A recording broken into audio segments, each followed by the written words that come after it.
Merci Annie, et merci à vous tous, en fait. Merci d'être présents. C'est très réconfortant, parce que nous sommes, en fait, dans des temps incertains, et même, je dirais, des temps difficiles. Nous pourrions espérer être à la veille d'une grande loi sur l'aide active à mourir.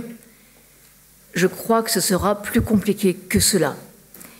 Et mon point de départ, ce sera l'article publié dans la grande revue médicale anglaise The Lancet, il y a une semaine exactement, qui notait les propos tenus par un témoin qui ne donne pas son nom, des dernières délibérations, je ne suis même pas sûre que ce soit les dernières, pour mettre au point le projet de loi sur la fin de vie, et qui disait que le président de la République avait indiqué qu'il souhaitait une loi qui aille le moins loin possible et le plus lentement possible.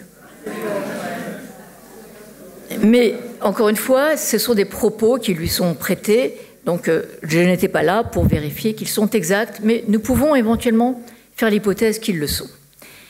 Alors, je voudrais vous parler, je ne vais pas du tout vous faire un cours de droit, hein, rassurez-vous, mais j'ai quand même apporté la Constitution, parce que je vais vous parler de la procédure, pourquoi elle risque effectivement d'être lente, et aussi du contenu possible, juridiquement qui serait possible de cette loi, et du contenu plus probable au départ et qu'il faudra enrichir.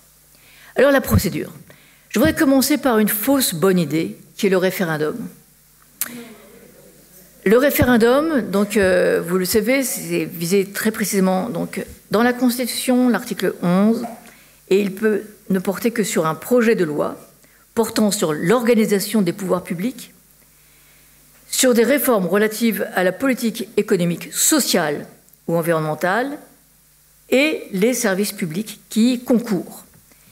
Si nous avions en France un projet de loi du type espagnol, à la limite, on pourrait éventuellement envisager un référendum. Si vraiment ce projet de loi prévoyait d'inscrire l'aide active à mourir dans le service public de la santé. Mais nous en sommes très loin. Politiquement, nous en sommes très très loin. Donc, nous n'aurons pas un référendum sur ce type de projet. Et puis l'inconvénient d'un référendum, c'est qu'on vous pose une question, et ce n'est pas une question à choix multiples. Donc, on vous propose un projet de loi qui peut être vraiment la version minimale de l'aide à mourir, et vous vous dites c'est quand même mieux que rien. Donc, on vote oui. Mais surtout, en l'état, on ne peut pas avoir ce type de référendum, car cela devrait passer par une révision constitutionnelle. Et ça, c'est la pire des idées. Vouloir même inscrire l'aide active à mourir dans la Constitution, ça peut paraître une bonne idée. Mais comment révise-t-on la Constitution? Il faut un texte adopté exactement dans les mêmes termes par l'Assemblée nationale et par le Sénat, dans les mêmes termes exactement. Et ensuite, donc, on réunit soit le Congrès, donc à Versailles, les deux chambres réunies à la majorité des 3/5, soit on fait un référendum. Donc ce serait un référendum sur la révision de l'article 11 relative au référendum. Et après, il faudrait recommencer. Et cela suppose surtout donc l'accord du Sénat en tout point avec l'Assemblée nationale. Je crois que ce n'est pas la peine de rêver. Nous aurons une procédure parlementaire. Et là, il faut aussi être conscient que, eh bien, il faudra être relativement patient.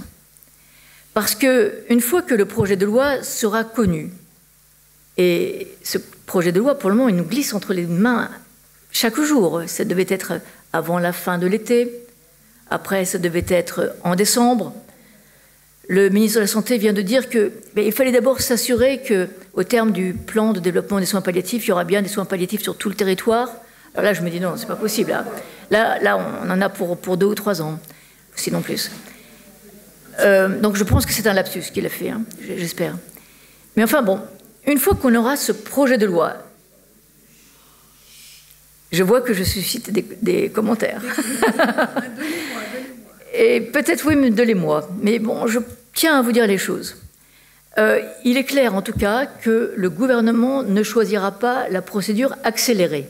Or, c'est lui qui demande si on veut ou non la procédure accélérée. en fait, vous êtes très familier avec la procédure accélérée. Presque tout est procédure accélérée. Parce que dans ces cas-là, il faut donc un vote à l'Assemblée nationale, un vote au Sénat ou dans l'autre ordre.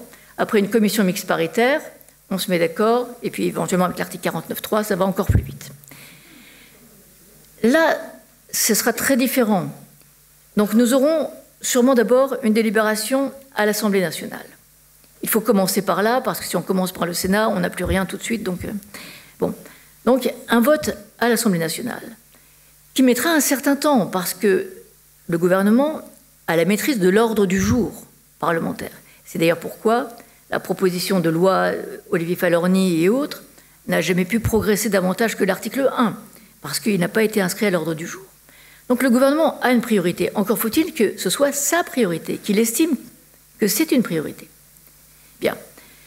Après le vote à l'Assemblée nationale, il faut prévoir un délai de 6 semaines de transmission au Sénat, qui va sûrement défaire tout ce qu'aura fait l'Assemblée nationale. Enfin, il y a au Sénat des gens qui sont très favorables à l'aide active à mourir, mais la majorité ne l'est pas. Donc au Sénat, ce sera défait. Ensuite, ça repassera donc à l'Assemblée nationale, qui devra le reconstruire, éventuellement même l'améliorer encore. Ça repartira au Sénat. Éventuellement, il y aurait une commission mixte paritaire qui sera sûrement un échec, tel qu'elle est actuellement composée. Donc on devra repartir à l'Assemblée nationale, repartir au Sénat, et enfin, en dernière lecture, ça fait 7 délibérations à l'Assemblée nationale. Comme il faut environ 6 semaines entre chaque transmission, et il faut un certain temps pour délibérer. Mais c'est pour ça que je vous demande, presque solennellement, constance et courage. Parce que, très franchement, ce n'est pas une affaire de 6 mois, ce n'est même pas l'affaire de 9 mois, une grossesse, non. C'est 1 an, 2 ans, probablement. Et donc il faudra, avec constance et courage, à chaque fois, soutenir les parlementaires qui sont favorables à cette loi. Il y en a, bien sûr, à l'Assemblée nationale, mais il faudra continuer à les motiver, continuer à vous manifester pour que le gouvernement trouve que c'est important de l'inscrire à l'ordre du jour. Alors ça a un avantage, tout de même, c'est que les débats parlementaires seront essentiels pour définir le contenu concret de la loi à venir. Donc si le projet de loi est décevant, ne soyez pas trop déçus. Moi, je compte sur l'Assemblée nationale pour l'améliorer sensiblement. Alors, quel est le contenu? Eh bien, là, je dirais qu'il y a 2 questions qui se posent. Quelle forme d'aide active à mourir? C'est-à-dire, est-ce qu'on veut une auto-administration du produit létal, pour employer les termes espagnols, que je trouve très bien. Donc, ce que d'autres appellent suicide assisté, mais suicide non, c'est pas un suicide, c'est une aide active à mourir sous forme d'auto-administration du produit létal.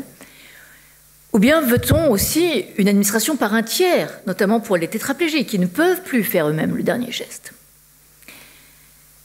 Juridiquement, au regard du droit européen, les 2 modalités sont possibles. La Cour européenne des droits de l'homme, et là on retrouve la Cour européenne des droits de l'homme, c'est non seulement prononcé dans l'arrêt Haas, comme l'a dit Jean-Jacques Bise à l'instant, en faveur de la possibilité d'être aidé à mourir, mais a aussi statué dans un arrêt très important du 4 octobre 2022 sur l'euthanasie. Et eux, non, la Cour n'a pas eu peur du terme qui est utilisé dans la loi belge.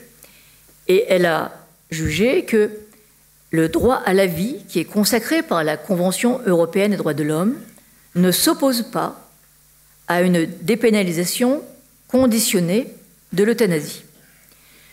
Dépénalisation conditionnée, et les mots sont importants, se décevoir quelques-uns.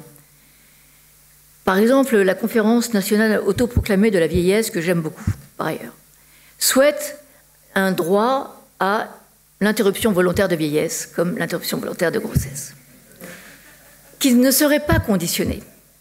Eh bien non, là ce ne sera pas possible. La Cour européenne des droits de l'homme admet une dépénalisation conditionnée. Je vais revenir dans un instant sur ces conditions posées par la Cour. Ensuite, pourquoi notre gouvernement n'ira-t-il pas jusqu'au bout de ce qui serait juridiquement possible? Eh bien, parce qu'il est quand même très attentif, pour le moment en tout cas, à ce que disent les médecins,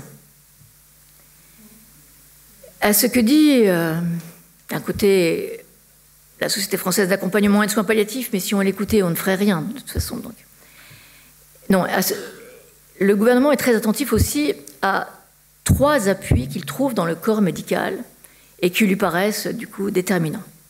L'avis du Comité consultatif national d'éthique, dans son avis donc de septembre 2022, qui se prononçait en faveur d'une voie éthique pour une aide à mourir, une aide active à mourir, sous forme du modèle essentiellement de l'Oregon.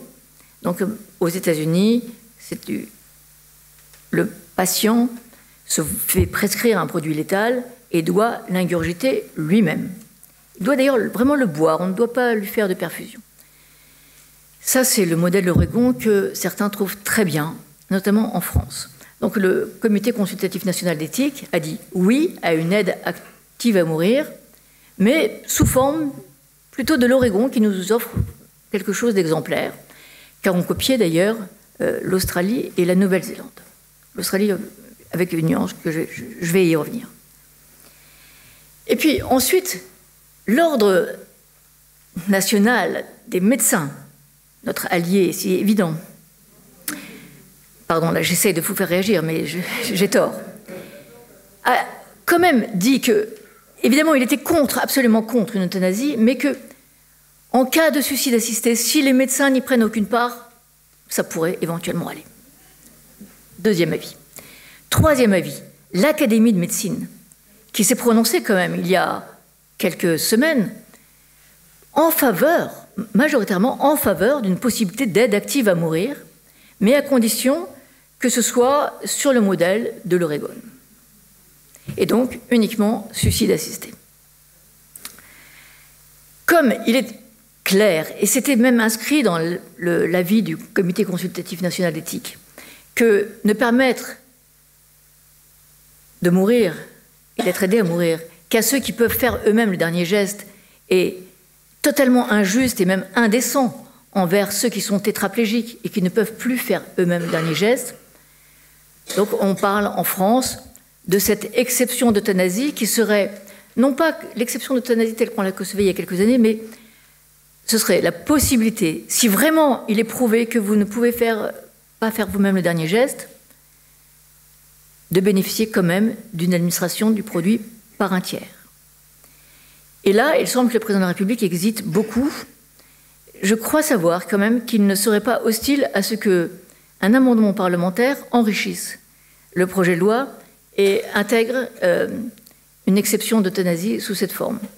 On peut même espérer, et c'est ce que j'espère personnellement, qu'au cours des débats parlementaires, l'Assemblée nationale créera, comme le veut d'ailleurs le projet de l'association Le Choix, un libre choix à la demande du patient entre l'auto-administration du produit et l'administration par un tiers.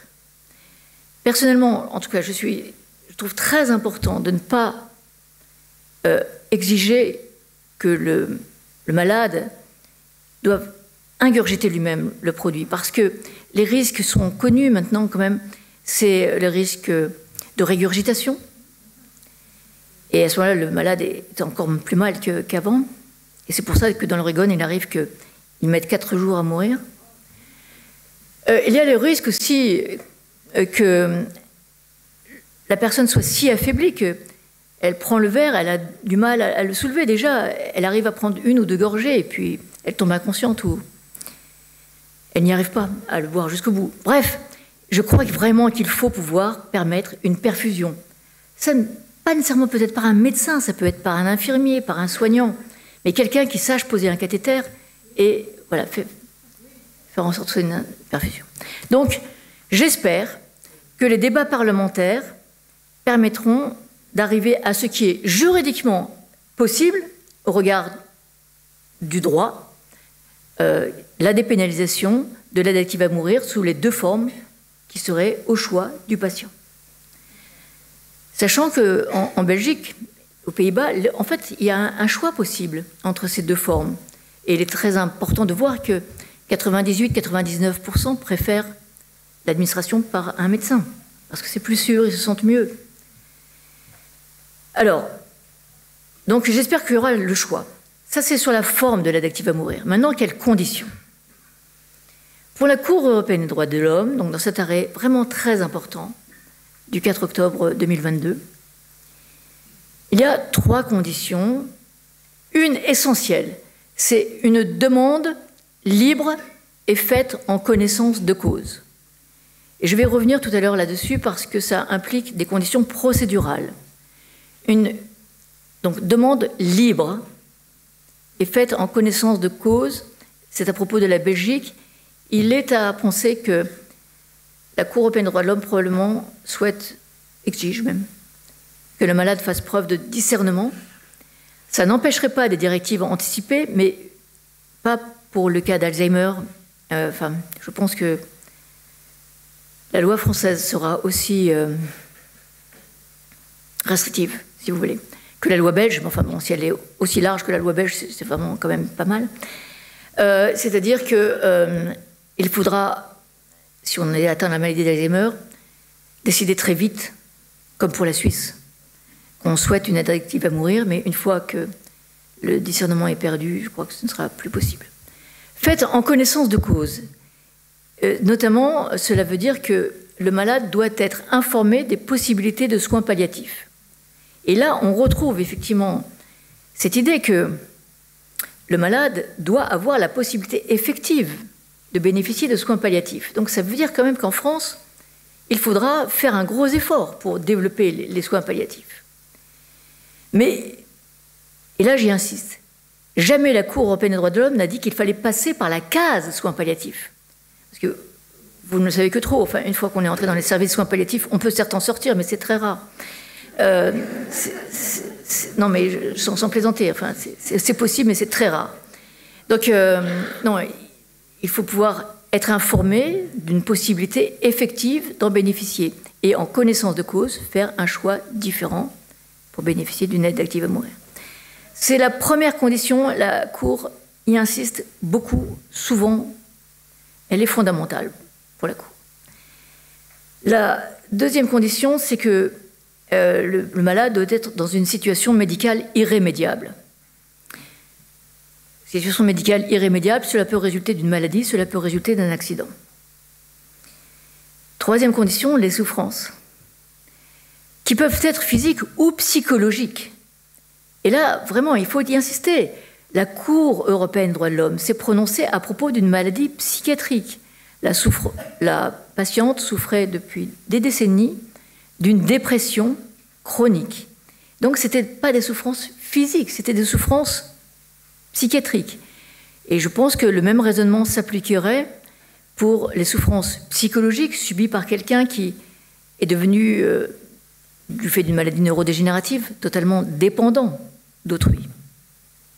On admettrait bien qu'il y a là des souffrances psychologiques qui sont insupportables.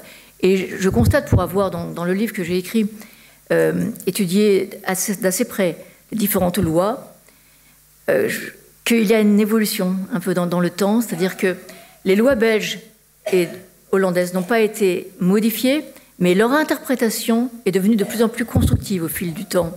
Et si vous lisez les rapports de la commission de contrôle belge, eh bien vous constatez que celle-ci admet que ces souffrances ont une dimension subjective.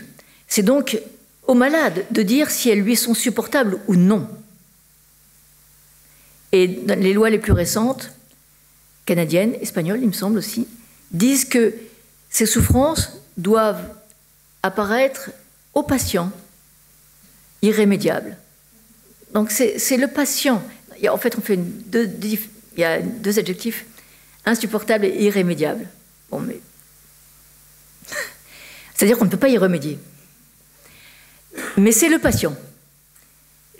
Bon, en tout cas, la Cour européenne des droits de l'homme n'a pas censuré ça du tout, donc c'est bien. Alors, vous venez de l'entendre, il n'y a pas de condition de pronostic vital engagé à moyen terme.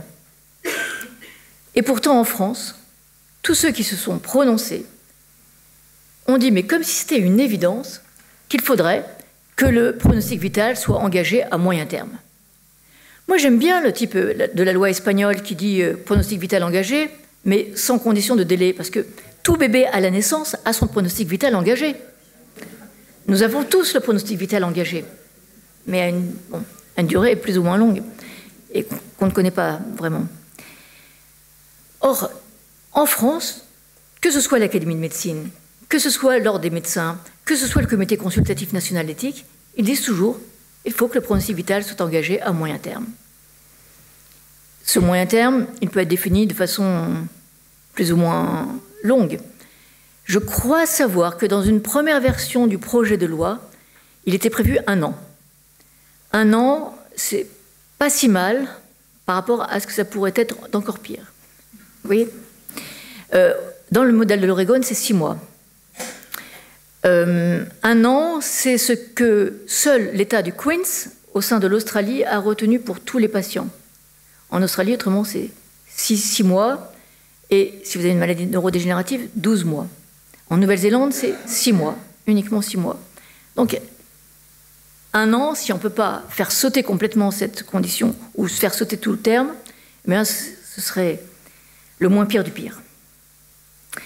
Voilà pour les conditions de fond, mais encore une fois, 3 conditions, pas 4. Donc, je ne vois pas pourquoi la France ajouterait quelque chose à ce que demande la Cour européenne des droits de l'homme.